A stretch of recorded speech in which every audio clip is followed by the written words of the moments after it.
Young, Gifted, and Black was a public access television series originally broadcast on Cambridge Community Television in Cambridge, Massachusetts in 1990 and 1991. The series featured interviews of MIT students, from first-year undergraduates to mid-career professionals. The episodes typically featured one or more students discussing their academic pursuits and social lives at MIT. Todd Curtis, a graduate student at MIT, was the show's creator and producer.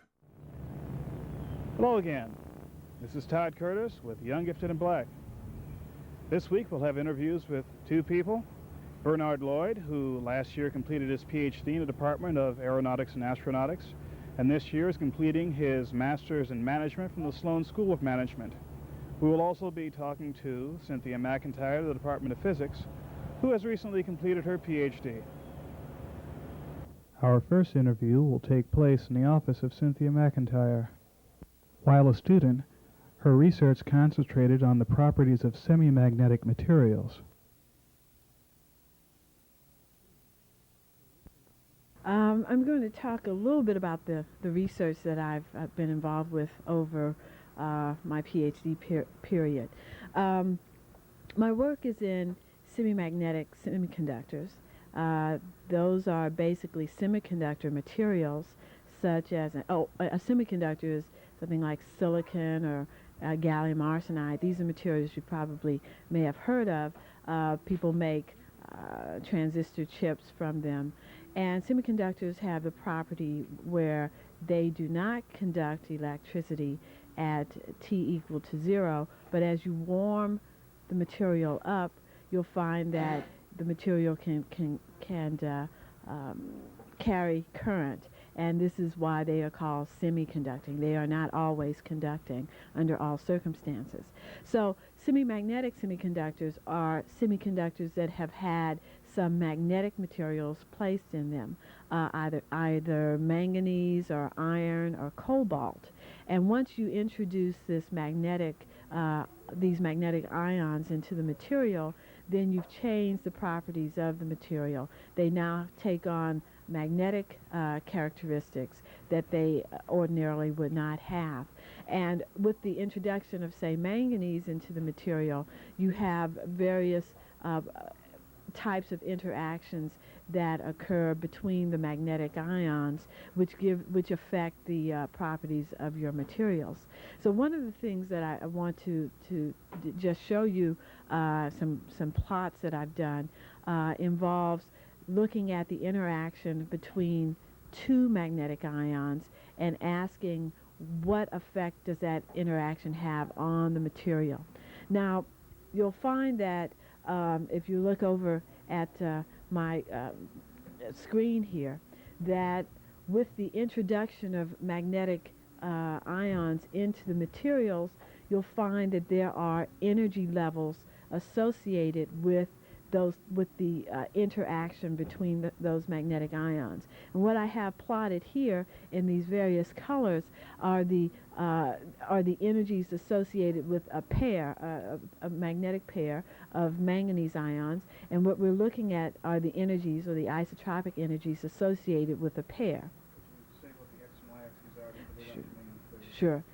On the horizontal, or the x-axis, I have here magnetic field.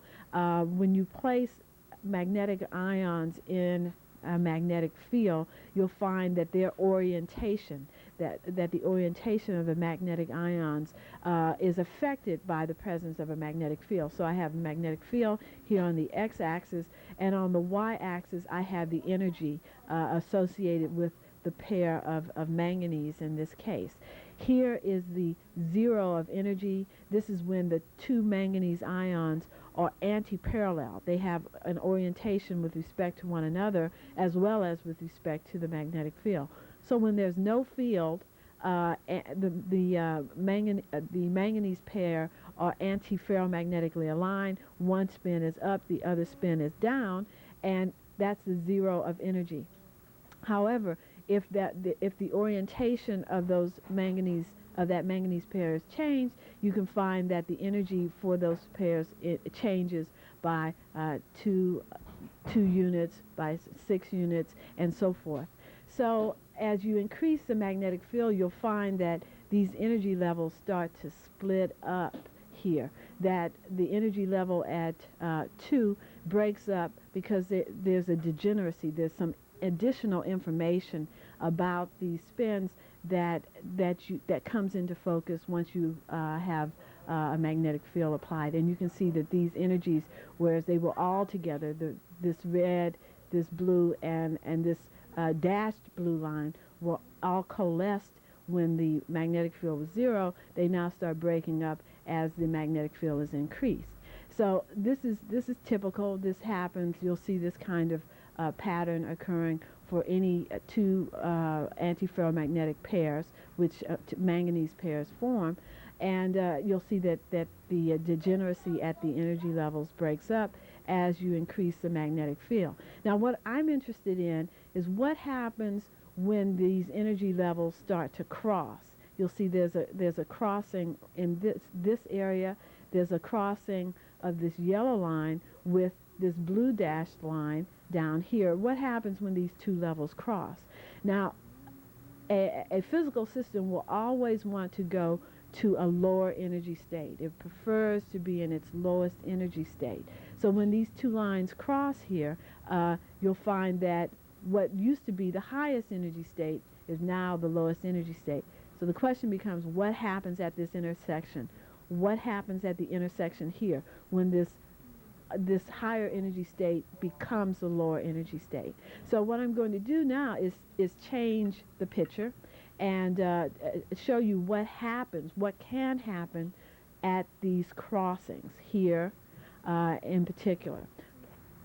I'm going to put the graph of an ISO up so that you can see that at the crossings where that yellow line intersects the blue line, you'll find that there can be, instead of a crossing, you can have an anti-crossing occur. And that there's a mechanism, there's an additional interaction between the manganese pairs which will allow for this repulsion to occur.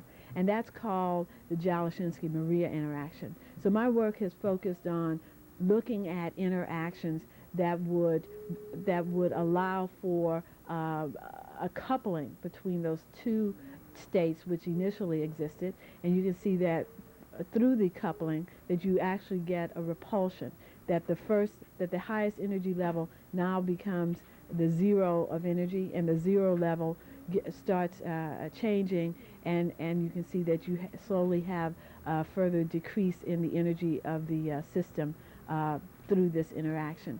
And so my work is focused on theoretically calculating what the separation is between these two states that have been mixed together, and looking at whether one can go from this upper state to this lower state by way of some phonon modulated type of interaction.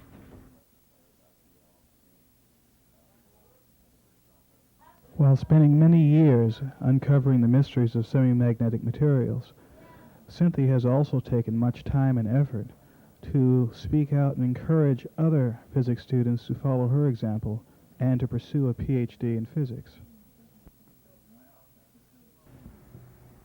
Cynthia, I understand that you've dedicated quite a bit of time and energy to informing potential black graduate students in physics. Could you talk to us a bit about your work in that area?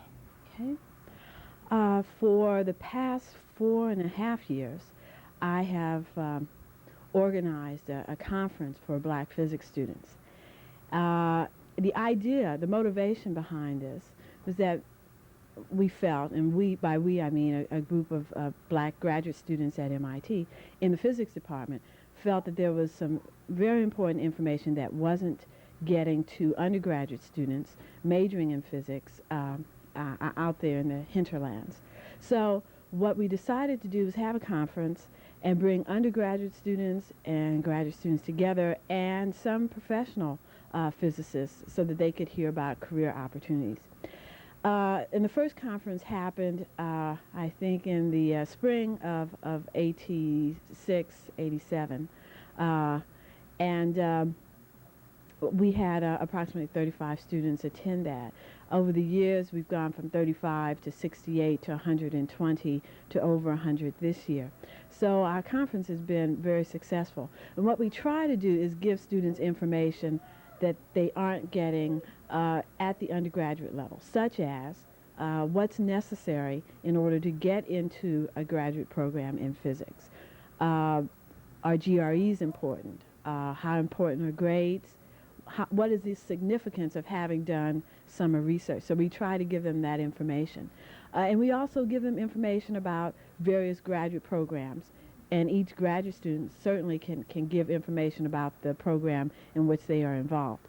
And it's been very successful. A lot of undergraduate students have remarked that, that they've gotten very useful information about pursuing graduate work in physics, and they've gotten encouragement. They oftentimes have not seen black graduate students who are actively engaged in research. Many of the students come from historically black colleges and universities where sometimes there aren't graduate programs in physics. So this provides them with peer role models, with information about graduate school, and it also gives them some incentive, tells them a little bit about where the money comes from in order for graduate work to be done. Oftentimes students come with misinformation. They think that they're going to have to pay for graduate school, and that is not the case. So we've done this for quite a few years now, and hope to continue doing that, so people will have information on which to base their choices about a scientific career. What kind of support have you received from MIT and corporations and National Science Foundation, etc., in order to do this? Well, when we first started this conference, we went to our department here at MIT and asked them to fund this activity. And without any hesitation, they were very happy to put forth the funds necessary, as well as the secretarial and administrative support needed to do this. And we were just extremely pleased by how well this activity was received. And the department has been very supportive of this activity over the years. Not only did the department fund the first two conferences, but also the School of Science put in funds to support this effort. And so the Institute has been very, very helpful in helping us put this on from year to year. Subsequent to that, we've gotten corporate funding for this activity. I don't want to name the corporations for fear of not hitting all the people who have contributed, but we have had on the average about 10 corporate sponsors each year who have put money into this and who have been very supportive of our activity. We hope that in the future there will be funding on a national level from the National Science Foundation to help us put this on, and they seemed very interested in doing this, and so I hope that money will be forthcoming as soon as all the proper steps are taken on our part. But the money has not been a big issue when we've asked. The money has come forth. It takes quite a bit of money to put this conference on each year. What we do is we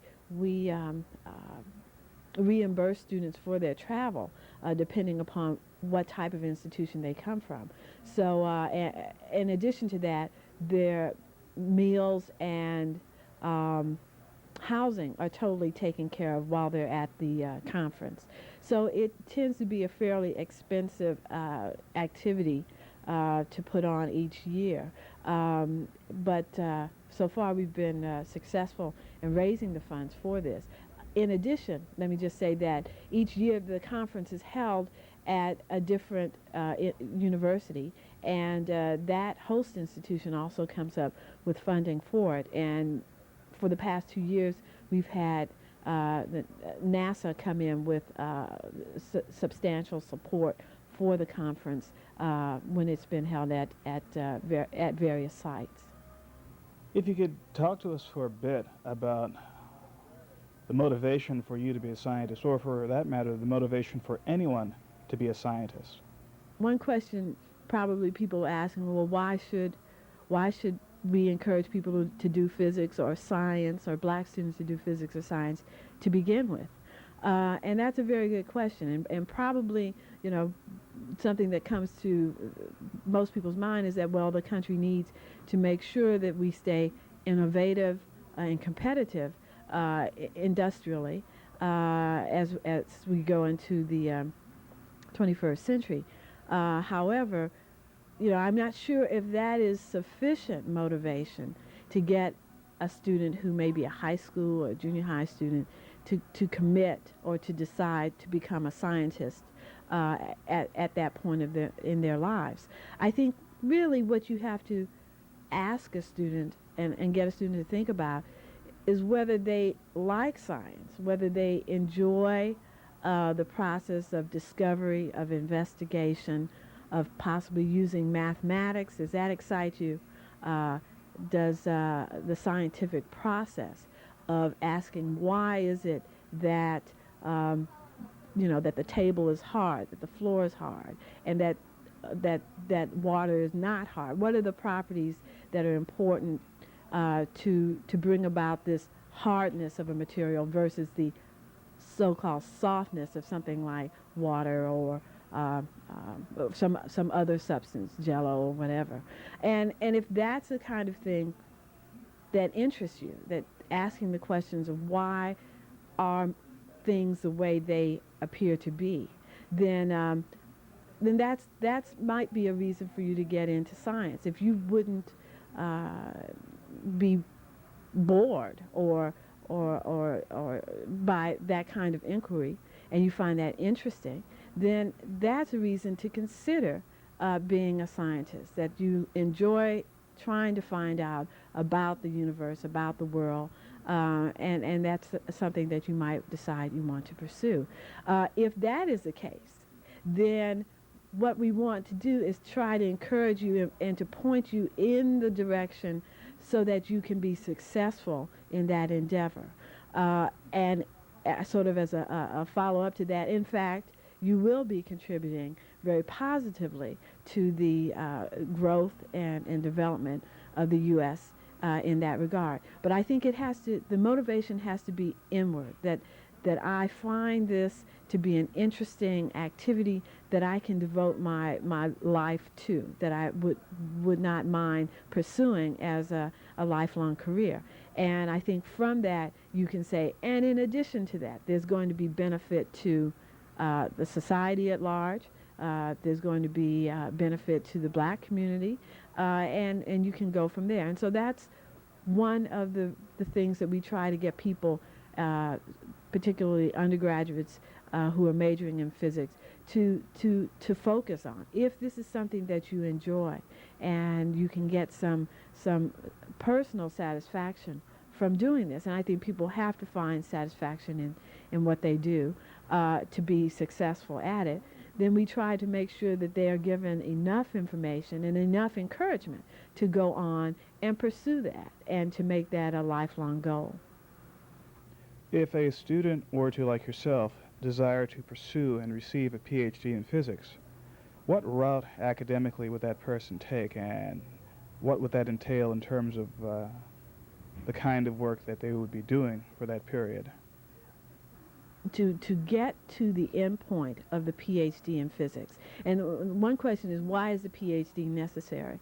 Well, it's necessary in order to do scientific investigations at the university level, at the industrial level, where you are in control of what you're doing in terms of you decide what it is that you want to look at, what you want to investigate, how you want to investigate that particular aspect.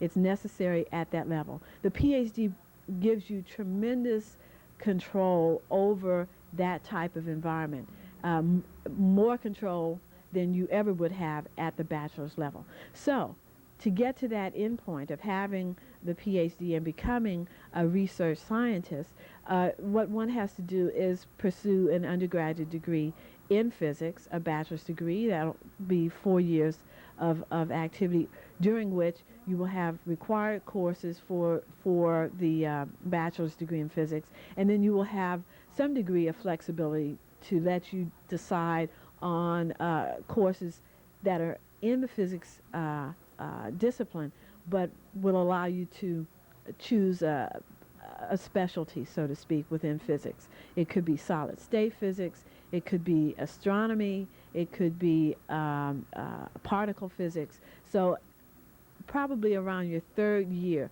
you will have some flexibility in the courses that you can take, so that you can select from a group of courses and find out what is particle physics about, what is solid state physics about, and then, you know, make your decision about what type of physics you want to pursue, given those kind of choices. After that, you will apply, or in your senior year, you will apply to enter graduate school. And the graduate school process takes anywhere from maybe 4 to 6 years in order to get the PhD. Now that 4 to 6 year process is broken up into segments, basically 2 segments. One where you may be doing graduate courses in school, probably 2 years, possibly as much as 2.5 to 3 years of graduate courses. And then after that point, you will be doing research full-time. You basically will be working for yourself at that point towards your PhD. You'll engage in research. You'll come in. It's not a 9-to-5 process. It's more of a very dedicated, very intense time in which you are carrying on your research in order to get your PhD. So at first you're doing courses. In the second half you're doing research full-time and only research. And after that, once that research is done, you write up a dissertation, which is a description of the research that you've done, why it's important, what has been done prior to your doing this particular aspect of the research, and where the future lies after having accomplished what you've done with that particular research project. What else has to be done after that, to be done by either someone else or you after having done the PhD. So it's a process that takes about 5 to 6 years. It's a little longer than, say, a medical degree, getting the MD, which is a 4-year process. But during that time, you are paid to learn. You are funded either by your dissertation advisor or by getting fellowship information. And so you're working for yourself. You should think of it in that vein. And that's the process that you go through in order to get the PhD. We are here outside the Building 3836 complex here on the MIT campus, where we will conclude our interview with Cynthia McIntyre. And Cynthia, if you could you talk to us a little bit about where you grew up in San Antonio? My home is San Antonio, Texas, and I did all of my, primary and secondary education in San Antonio. I went to Incarnate Word High School, and it was while I was a student at Incarnate Word that I decided to become a scientist, actually. I had my first physical science course there, and I took 4 years of mathematics through calculus. And I think it was the physical science course which really got me interested in the physical properties of materials. I took biology and chemistry, but those were not nearly as interesting as the physical science course had been, so I decided to take physics. I was partly intrigued by the fact that I could use mathematics as a language to describe physics, the physical properties of materials, or physics in general.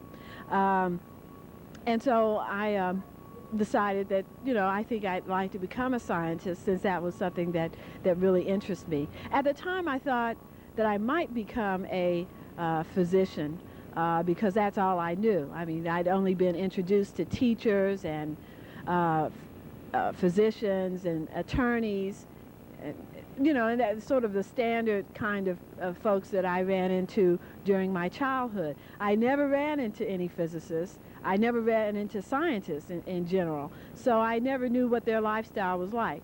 But as soon as I took the science courses in high school, and I went to an all-girls high school, I found that to be very, very fascinating, very stimulating, and I decided that's what I wanted to pursue.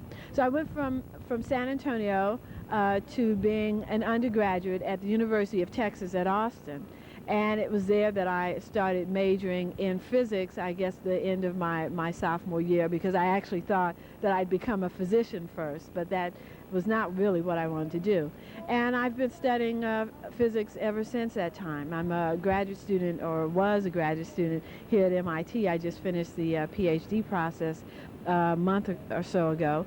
And so that's basically what I've done educationally, and how I got interested in doing physics in the first place was through my exposure to it as a high school student. And because of my love of mathematics, I was able to couple two things that I really enjoyed together in a career in physics. If you could talk to us a bit about what you're going to do after MIT, I think our viewers would be interested to see where you're headed next. Presently, I'm about to go to California to start working for 2 years. First I'll be at the University of California at Santa Barbara, and then I'll spend the second year at the University of California at San Diego. And I'll be working on a research project in semiconductors out there. And after that, I probably will work either as a research scientist in industry, or I will go into a university environment and teach and do research there. But neither one is clear at this point. Thank you very much for your time, Cynthia. We wish you luck in the future. In addition to profiling young, gifted, and black members of the MIT community, this show would also like to acquaint you with some of the other aspects of life here at MIT. Here we have pictures of the Charles River adjacent to MIT, which at this point is a very wide expanse of usually calm water where there's ample opportunity for boating. And here we see a catamaran sailing in front of the state capitol on the far side on Beacon Hill. From personal experience, I can attest that sailing on the Charles is a rather enjoyable experience, in spite of the fact that the water is not as clean as it could be. Many of the white sail boats that you see are MIT dinghies, which can be used at very low cost throughout the sailing season in the early fall and the late spring.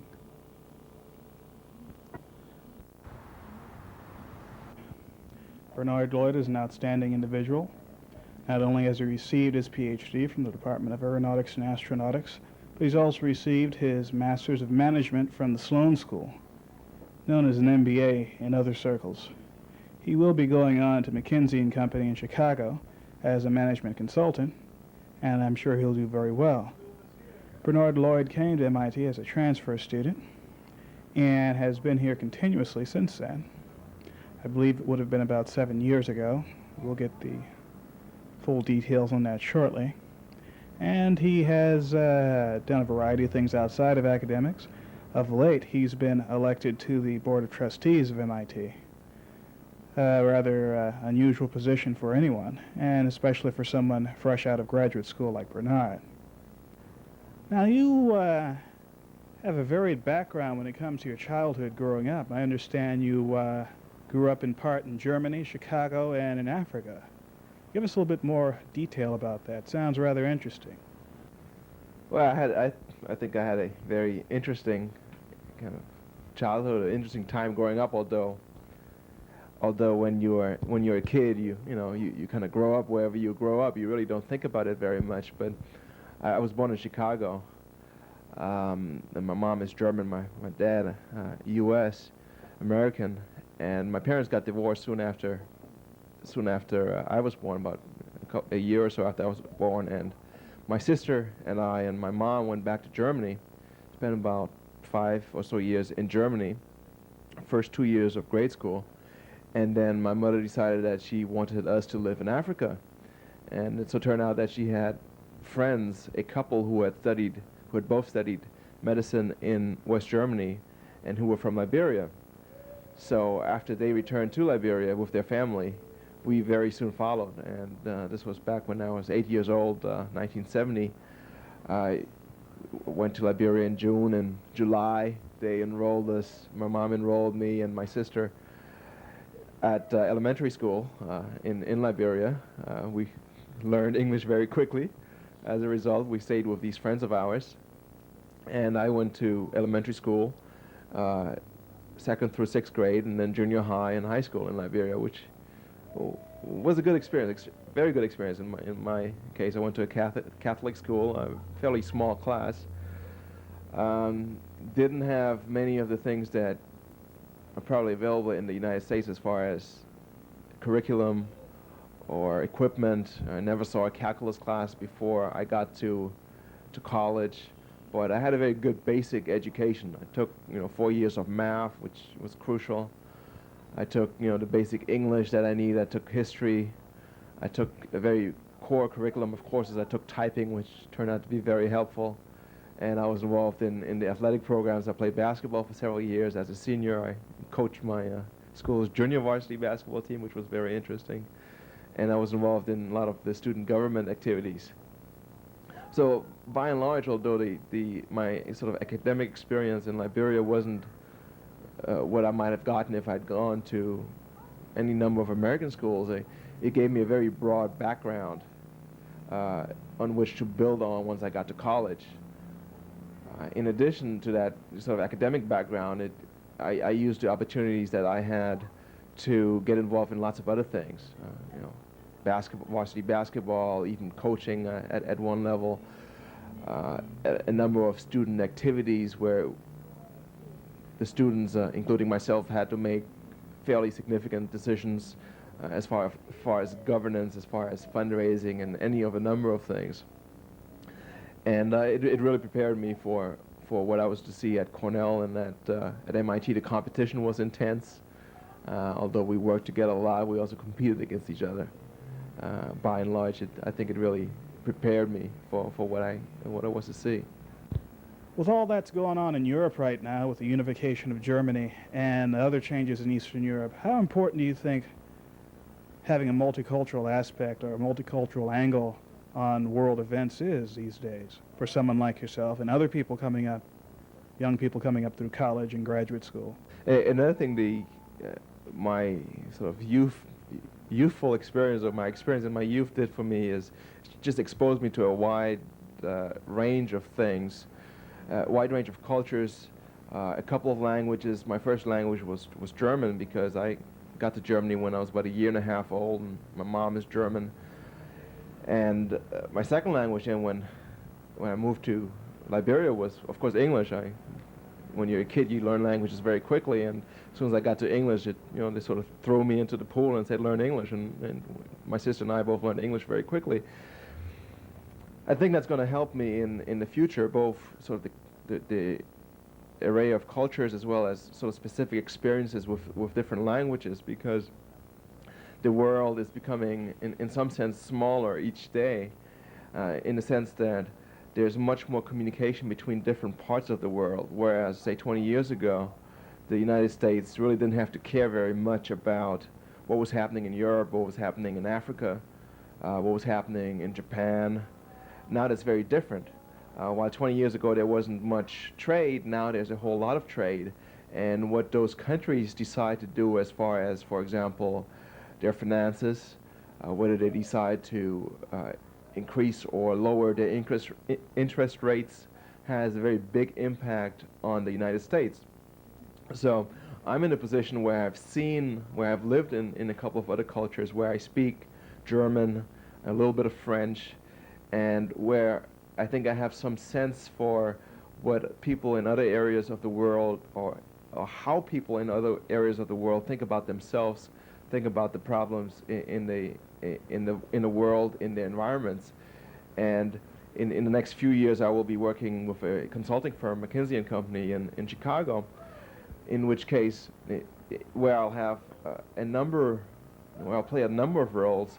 In the first instance, I expect to be consulting with major companies in the United States about problems that they're having, But I also expect to be consulting with organizations abroad, be it in Europe or in other parts of the world.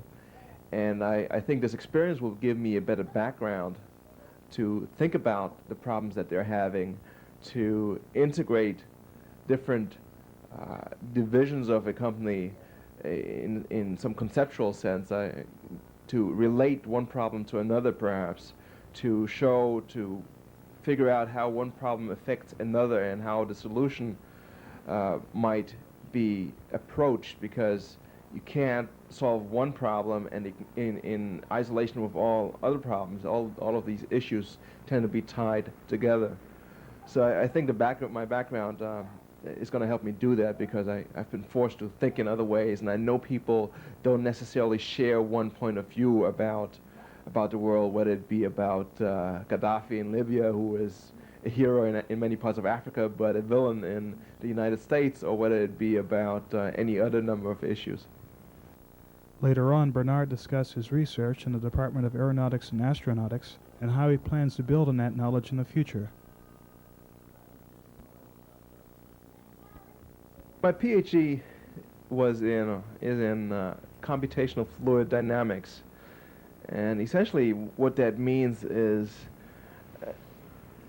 one tries to compute how fluid might be air, it might be water, anything that moves, how fluid moves around objects. Let me give you an example of that.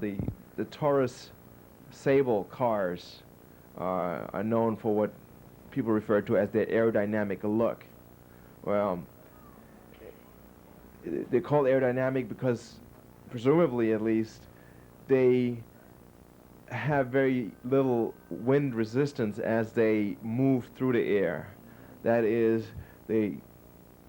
unlike some other cars in the past, you try to minimize the friction between, say, the car and the air through which it moves. Now, that's one application of computational fluid dynamics. Another application, of course, is in airplanes. When you design an airplane, you'd like to know that it's going to fly. That's clearly not obvious from jump. I got into this area because I've always been interested in mathematics, and particularly applied math. I've always been good at math. I've enjoyed math. And as it turns out, fluid dynamics is very heavily based on math. In fact, all of engineering is very heavily based on math, but fluid dynamics particularly is very heavily math-based. And what we try to do in computational fluid dynamics is to use some very basic laws of nature, primarily Newton's law, force is equal to mass times acceleration in any of three dimensions, the x, the y, and the z direction. Which basically says that, for every action there's an equal and opposite reaction, or that you can predict how a piece of fluid or a piece of a solid will move if you can calculate the forces on that solid. In addition to that, you have laws of continuity. What goes in must come out. Basically it's a conservation of mass issue. And you have laws of energy.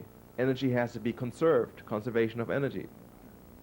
So you apply these laws to a unit of fluid, and you can derive some mathematical equations from that application.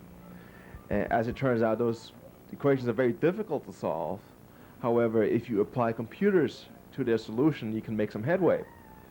And I spent 5 years doing just that, trying to develop methods by which one can apply computers to the solution of these equations, so that one comes out with a reasonable answer for a reasonable cost for a given problem. In my PhD dissertation, I looked specifically at a kind of wing called a delta wing, because it's shaped like a delta, a triangle. And I looked at the flow of that kind of wing as it is inclined to the airflow. And we try to, in conjunction with my advisors, try to predict when in fact what is called air separation would occur. That is, when the air would separate from the leading edges of those wings. because that's very important to determining what the flight characteristics of those kinds of wings will be. It was a very difficult subject. It was very fascinating because it's so complicated that any little thing you may do somewhere may affect something else somewhere else. And it just took a lot of time, it took a lot of energy, it took a lot of joint participation of a number of people to really get at that problem. But we think we came up with a fairly good solution. Now, having done that, and in the process of doing that, I decided that in the future, that as far as my future was concerned, I was more interested in some other things. I had a very good experience working on the PhD, but as I was working on the PhD, I also spent a lot of time working with a number of organizations. And in the end effect, I decided I was more interested in working with people, working more directly with people in an organizational type setting. And I decided that I would look into management, in particular management of manufacturing processes. And upon completion of my PhD, in fact, while I was completing my PhD, I entered a program at MIT, which is a joint program between the MIT Sloan School of Management and the MIT School of Engineering that is focused on manufacturing. Now, as you know, manufacturing is simply the art and science of making, of producing things. This microphone was manufactured at some point. The camera that's being used in this interview is manufactured, in this case in Japan, Panasonic. And one of the problems, in fact, in the last decade or so has been that the United States has lost a lot of what used to be its edge, its advantage in manufacturing compared to countries such as Japan, such as some countries in Europe. And the attempt of the program that I'm in is to try to strengthen our ability in manufacturing. So I've spent the last year and a half while working in manufacturing, taking courses in manufacturing, doing a project in manufacturing, and I expect to be working in doing some consulting work in manufacturing and eventually working in manufacturing in the not too distant future. MIT Corporation. Sounds like a money-making organization, but I know it's something beyond that. It's more like a board of trustees, and you are a part of it. Could you give us a little bit more background on the MIT Corporation? Yeah, I was elected as a member of the MIT Corporation, which is a board of trustees, the board of trustees of MIT, and it's similar in many ways to boards of trustees of other organizations, be those corporations or academic institutions. The board of trustees is the organization that ultimately has the responsibility, what's called the fiduciary responsibility, financial and otherwise, for the institution. So in grand effect, this body of 75 people decides on a large scale what happens at MIT. Now, of course, that's not exactly how decisions are normally made, because the corporation delegates its responsibility to a number of committees and individuals. In particular, all of the staff, certainly the administrative staff of MIT is in some sense a delegation of responsibility. In addition to that, the faculty of MIT is responsible for a number of the academic components of policy at MIT. So a lot of it, certainly day-to-day responsibility is delegated to several individuals, starting with the president of MIT and to his or her people. And in addition, there is one committee on the corporation, the executive committee, that has quite a bit of power delegated to it on behalf of the entire corporation. Having said that, there are certainly, in the end effect, the corporation still makes the large decisions. As a student, I was elected to the corporation as what's called a recent alumni member. And the history of that is that it was felt sometime, I believe in the early 70s, that it would be useful to get the perspective of an individual who was recently involved as a student in the academic program. Now, because of the bylaws of the organizations, students are not allowed to be on the corporation. That's seen to be a conflict of interest. So each year now, one recent alumnus is elected to the corporation, and in my eyes, my primary role in that position is, first of all, to try to inject a student's perspective to the deliberations of that body. How will a certain policy affect students? How will it affect students of color? How will MIT proceeding in a certain way affect any number of issues that have to do with students? That, in a general sense, is what I perceive to be my role. In a more specific sense, I certainly have some priorities. I'm interested in leadership on the part of students in general. I'm interested specifically in leadership on the part of minority students. And I'm interested in doing anything that we can do to engender that leadership. Leadership is one issue. Another issue is, how do we select our students? How do we ensure that our student body represents the nation? How do we get sufficient numbers of minority students, of black and Hispanic and what have you, students, both at the undergraduate level, at the graduate level, and individuals in the faculty and in the administration. So there's a very large number of issues that I'm concerned with. Certainly the corporation is concerned with, and by giving people like myself a chance to sit on the corporation, I think that's a good way of having recent alumni, recently people who have recently been students have some impact on those decisions. I like to save this one for last because it's usually the most difficult question. Do you consider yourself a role model for people here at MIT and elsewhere?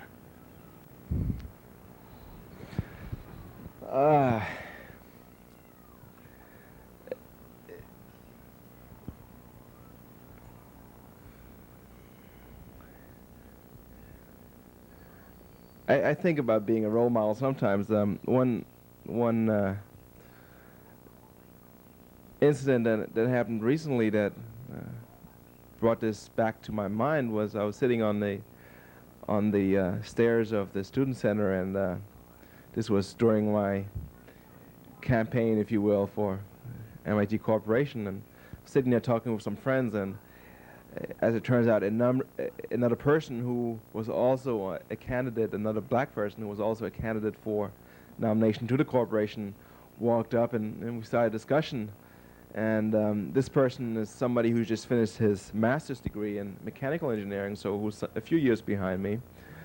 And he mentioned to the friends of mine that were seated there with me, he said, well, when we came up, at least he was speaking of himself, he said, remember when you used to tutor me in math and physics?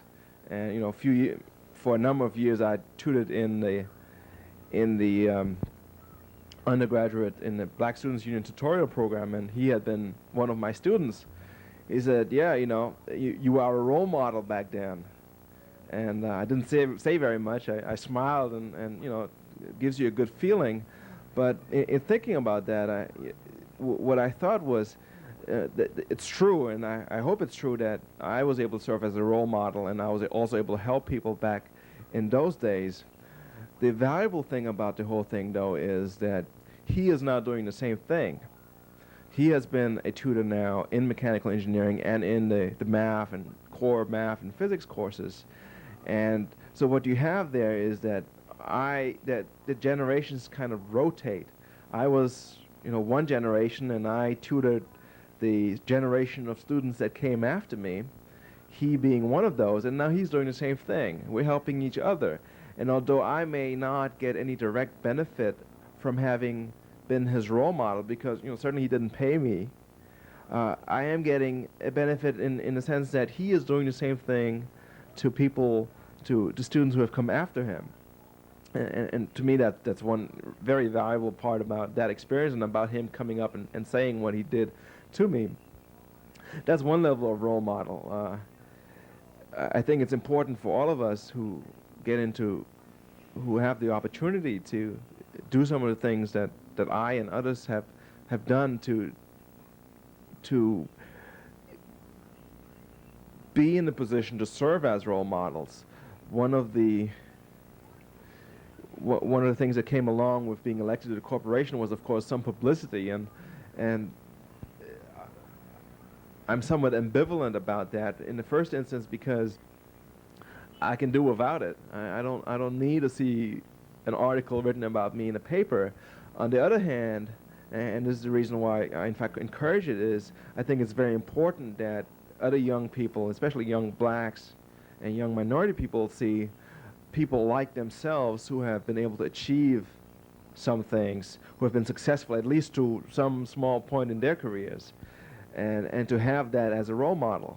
So this is a role model perhaps at one slightly different level. You know, before I was a tutor, now I'm perhaps I've advanced one slight step.